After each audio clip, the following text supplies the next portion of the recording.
Nanindrona ay reo vesatra maro no ny hadalana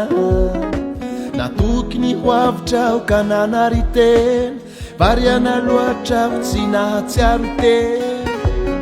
mahare sambatra ny vatako fa ory kosa ny fanahiko manenjika ny eritseritro any amin'ny fahaverezana ny ilako ialana tsy foy afoy tsy mampite handao fa efa zatra loatra zatra ratsy ny tena mangataky famelan-keloka avy aminao ekeko fa nanota zao fe mifona karaiso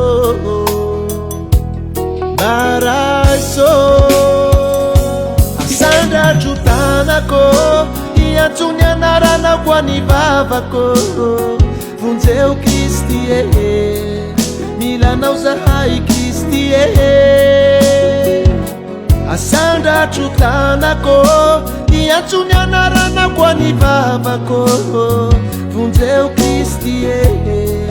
milanao zahay Kristy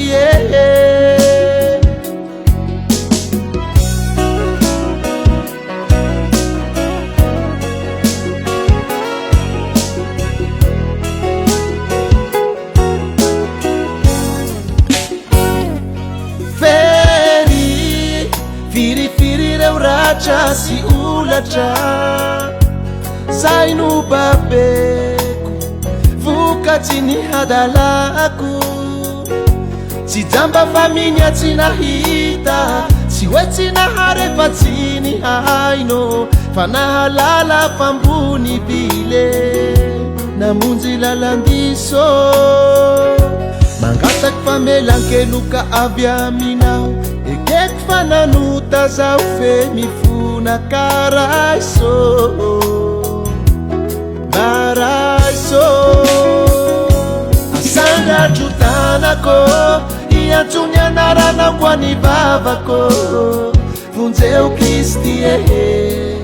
milanao zahay Kristy asandratro tanako iatsony anarana ko any vavako vonjeo Kristy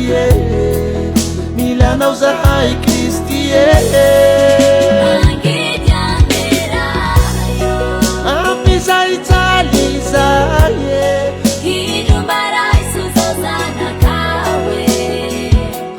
fa mitalaho asandratro tanako iatsony anarana ko any vavako vonjeo Kristy milanao zahay Kristy asandratro tanako